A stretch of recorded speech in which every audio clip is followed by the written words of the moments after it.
నిన్న జరిగిన triangle love story గురించి మనతో మాట్లాడేందుకు సిఐ రాజేంద్ర గారు. సార్ నిన్న లవ్ స్టోరీ ఏం చెప్తారు? అవునండి, నిన్న 11 గంటలకు చనిపోయిన అమ్మాయి ఇంకొక అమ్మాయి, ఇద్దరు అమ్మాయిలు కూడా ఫ్రెండ్స్ లాగా వాళ్ళు ఆర్టీ ఆఫీస్ లేకపోయి సూపర్ వాస్మాల్ తాగి అపస్మారక స్థితిలో ఉంటే వాళ్ళని ఇమ్మీడియట్గా ప్రజలు ఇక్కడ హాస్పిటల్లో చేర్చినారు. ఒక అమ్మాయి బోయే శారదా అనే అమ్మాయి చనిపోయింది. షేక్ రేస్మా అనే అమ్మాయి అండర్ గోయింగ్ ట్రీట్మెంట్లో ఉంది. వీళ్ళిద్దరు కూడా ఒక దివాకర్ అనే అబ్బాయితో ప్రేమ వ్యవహారంలో ఉన్నట్లుగా మనకు ప్రాథమికంగా తెలుస్తుంది.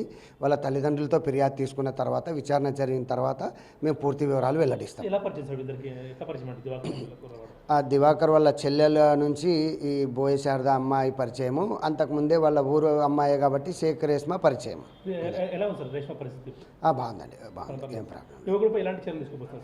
మేము వాళ్ళ ఫిర్యాదు ఇస్తారండి. వాళ్ళ చనిపోయిన మృతురాలు వాళ్ళ తల్లిదండ్రులు ఫిర్యాదు ఇస్తున్నారు. వాళ్ళకు కూడా కొన్ని విషయాలు తెలిసినాయి. ఆ విషయాలని పట్టుకొని దాని మీద ఎఫ్ఐఆర్ చేసిన తర్వాత విచారణ జరిపి ఆ పిల్లోని పైన చట్టం ప్రకారమే చర్యలు తీసుకుంటారు.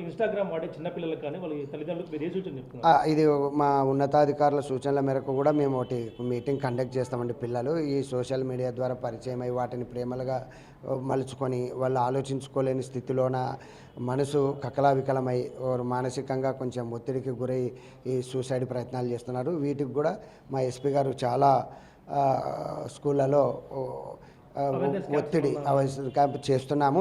ఇంకా కూడా దీన్ని గట్టిగా చేపించేస్తాం. అయితే స్కూళ్ళల్లో కానీ కాలేజీల్లో కానీ అవేర్నెస్ క్యాంపుల ద్వారా ఇన్స్టాగ్రామ్ అయితే వలలు ఇస్తున్నారో అట్లా ప్రేమలన్నీ కూడా తగ్గించేందుకు అయితే పిల్లలు చెడిపోతున్నారో వాటి సంస్కారం మంచి మార్గంలో పెట్టేందుకు కూడా సోషల్ అవేర్నెస్ క్యాంపులు కూడా పెడుతున్నామంటూ సీఏ గారు చెప్తున్న పరిస్థితి ఉంది. అయితే నిన్న విషయంలో కూడా ఇదే విషయం జరిగిందంటూ కూడా చెప్తున్న పరిస్థితి. ఏదైతే నిన్న ఇద్దరు యువతులు రేష్మా మరియు మరొక యువతి బోయే శారదా చనిపోయిందో ఆ ఇద్దరు కూడా చెల్లెల ద్వారా ఒక ఆమె ఫ్రెండ్ మరొకరు సేమ్ విలేజ్ కావడంతో వారిద్దరు కూడా పరిచయం అయ్యి ఇన్స్టాగ్రామ్ ద్వారా పరిచయం అయ్యి ప్రాణాల మీద తెచ్చుకున్నారు. ఒకరు ప్రాణాల పోయి ఉంటే మరొకరు ప్రాణాల మీదకి సంఘటనలో కొట్టుమిట్టాడుతున్నారు. మరి యువకుడు కూడా కటకడల పాలై ఉన్నాడు. ఇవంతా చూస్తే ఖచ్చితంగా ఇన్స్టాగ్రామ్ ఏదైతే ఉంటో వీటన్నిటి సోషల్ మీడియాకు దూరంగా పిల్లల్ని పెట్టాల్సిన అవసరం తల్లిదండ్రులపై ఎంత ఉందంటూ కూడా సీఏ చెప్తున్న పరిస్థితి ఉంది.